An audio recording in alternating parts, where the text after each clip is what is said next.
is Radhika Gaur with the session number 7 of your chapter Light, and in this session we are here going to discuss about refractive index. So guys, हमने session number 6 में already discuss कर लिया था about refraction and cause of refraction. साथ में हमने वहाँ पे Snell's law के बारे में भी discuss किया था. तो जब मैं आपको Snell's law के बारे में बता रही थी तो मैंने आपको एक mathematical expression भी बताया था Snell's law का, that is sin I upon sin R is equals to nu. अब बात आती है वो जो म्यू है वो क्या होता है, that is the refractive index.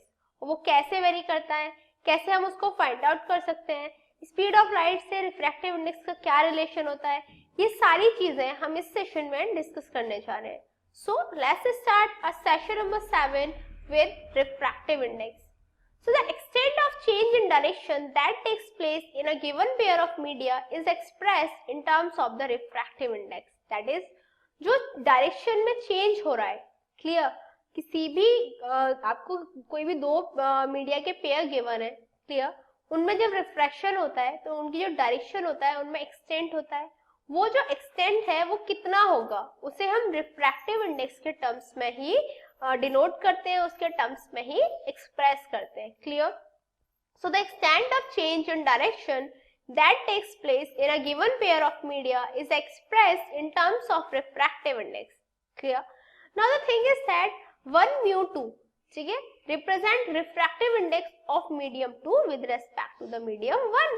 That is, जो ऊपर वाला होता है इधर, उसका मतलब होता है कि उसके रेस्पेक्ट में हम निकाल रहे हैं, और जो नीचे वाला होता है उसको हम ये बोलते हैं कि किसकी निकाल रहे हैं. तो हम किसकी रिफ्रैक्टिव इंडेक्स है, ये रिफ्रैक्टिव इंडेक्स जो 1 mu 2 है वो किसको रिप्रेजेंट करेगा, जो सेकंड मीडियम है उसकी रिफ्रैक्टिव इंडेक्स को रिप्रेजेंट करेगा with respect to the 1. Clear?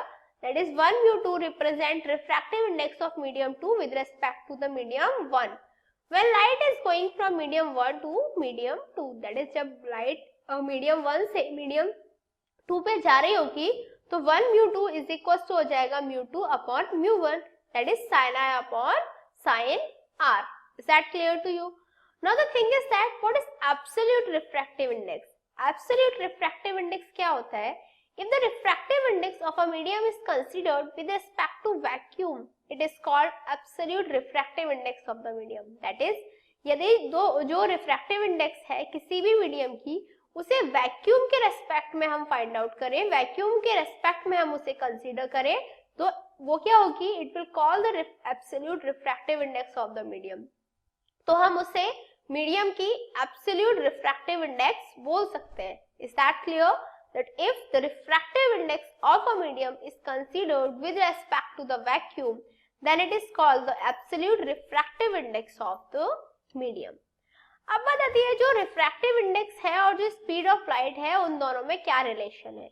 So if the speed of light, that is c is the speed of light in air and v is the speed of light in vacuum, sorry in a medium, then the refractive index of the medium is, that is, आपको यदि given है कोई भी c है जो speed of light है air में, v है जो speed of light है medium में, तो जो रिफ्रैक्टिव होगी किसी रिफ्रैक्टिव इंडेक्स होगी किसी भी मीडियम की, उसे हम कैसे एक्सप्रेस करेंगे. It will be expressed by mu is equals to speed of light in air or vacuum upon speed of light in the medium, that is mu is equals to c upon v. ये formula आपको याद रखना है, काफी important है और normally जो questions हैं उनमें ये यूज भी होता है. that is mu is equals to c upon v, where c is equals to speed of light in air and v is equals to speed of light in the medium. clear? Now अभी दो चीजें आती हैं हमारी find out करने को. First, refractive index of glass with respect to the air. यदि हमें ग्लास की रिफ्रैक्टिव इंडेक्स फाइंड आउट करनी है एयर के रेस्पेक्ट में, तो हम कैसे फाइंड आउट करेंगे. a mu z is equals to c upon vc. That is a की हमें जो रेस्पेक्ट आई मीन से एयर के रेस्पेक्ट में ग्लास की रिफ्रैक्टिव इंडेक्स फाइंड आउट करनी है, so that will be is equals to c, that is speed of light upon velocity of the light in the glass. clear? Next है हमारा refractive index of water with respect to the air. Water की जो refractive index है air के respect में वो क्या होगी, a mu w. Clear? That is air के रेस्पेक्ट में वाटर की जो रिफ्रैक्टिव इंडेक्स है, that will be is equals to c upon vw, that is speed of light upon speed of light in the, I mean to say water, that is speed of light in the air upon speed of light in the water. Clear? तो ऐसे हम find out कर सकते हैं किसी भी respect में किसी भी सबस्टेंस की रिफ्रैक्टिव इंडेक्स को हम इजीली फाइंड आउट कर सकते हैं। Now the thing is, there is a numerical that the light enters from air to diamond with refractive index 2.42. कोई भी एक लाइट है जो डायमंड से एयर से डायमंड में एंटर कर रही है, clear, rare to denser medium में एंटर कर रही है, जिसकी रिफ्रैक्टिव इंडेक्स है 2.42. Then what is the speed of light in the diamond? आपको ये फाइंड आउट करना है कि डायमंड में जो स्पीड ऑफ लाइट है वो कितना होगी। क्लियर? हमें गिवन है a mu d is equals to 2.42. Clear? Air के रेस्पेक्ट में डायमंड की जो रिफ्रैक्टिव इंडेक्स हमें गिवन है कितनी है 2.42. c हमें गिवन है 3 × 10⁸ मीटर पर सेकेंड, इतना तो हमें पता है speed of light in air. So a mu d will be is equals to c upon vd. Clear? So speed of light in diamond that is v is equals to आ जाएगा c upon a mu d. हमारे पास c की value है, हमारे पास a mu d की value है, that is c × 10⁸ 3 × 10⁸ upon 2.42. जब इसको solve out करेंगे तो आंसर आ जाएगा 1.24 × 10⁸ मीटर पर सेकेंड. तो डायमंड में स्पीड ऑफ लाइट कितनी होगी 1.24 × 10⁸ मीटर पर second. Now the thing is, what is the principle of reversibility of light? Light का प्रिंसिपल ऑफ रिवर्सिबिलिटी क्या कहता है?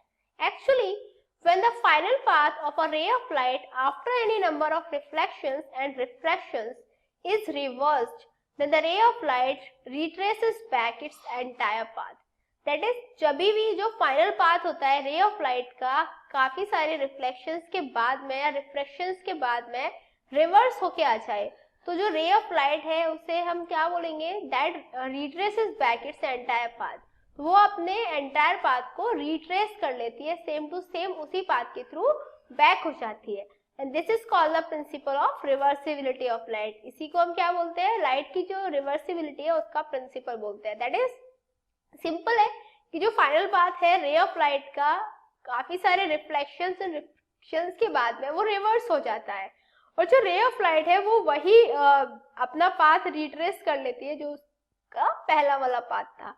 और इसी जो प्रिंसिपल को हम क्या बोलते हैं? Principle of reversibility of light. Clear? That when the final path of a ray of light after any number of reflections and refractions is reversed, the ray of light retraces back its entire path, and this is called the principle of reversibility of the light. Clear? By the way, it's a time for challenging question mark, and today's question is, what changes do you expect in the focal length of a concave mirror and a convex lens when immersed in a water? That is, यदि जो concave mirror और convex lens है उनको यदि हम water में immerse कर दे तो क्या ऐसे चेंजेस हैं जो आप एक्सपेक्ट करोगे in the focal length? Clear? You have to answer that and your time start now. 1 2 3 4 5. Time's up. So, have you answered this in your mind? Let's check out. Actually, there is no change in the focal length of concave mirror because it is about half of its radius of the curvature and has nothing to do with the external medium. Simply, जो concave mirror है उसकी focal length में कोई भी change नहीं आएगा, क्योंकि focal length क्या होती है? उसकी जो radius है उसका half होती है. Clear? तो external medium क्या है उस पर कोई depend नहीं करेगा, जो radius है उसका half वही रहेगा जो पहले था.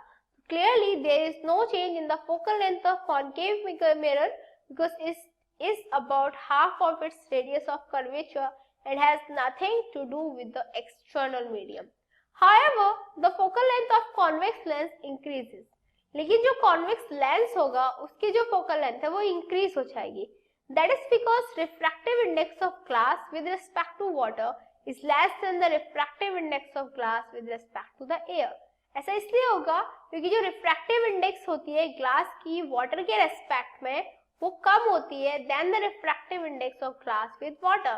दैट इज, जो ग्लास की रिफ्रैक्टिव इंडेक्स है एयर के रेस्पेक्ट में वो ज्यादा होती है then the refractive index of glass with respect to the water. And this is the reason जैसे ही हम वाटर में उसे इमर्स करेंगे जो फोकल लेंथ है that will increase. Is that clear? That the focal length of convex lens increases because of refractive index of glass with respect to water is less than the refractive index of glass with respect to the air. So what did we learn today? आज हमने क्या study किया? आज हमने study किया about refractive index. Refractive index क्या होता है हमने उसके बारे में स्टडी किया. हमने एब्सोल्यूट रिफ्रैक्टिव इंडेक्स के बारे में भी स्टडी किया. हमने प्रिंसिपल ऑफ रिवर्सिबिलिटी के बारे में भी डिस्कस किया. I guess this was enough for this session. In next session we are going to discuss more about this chapter. Till then, good luck.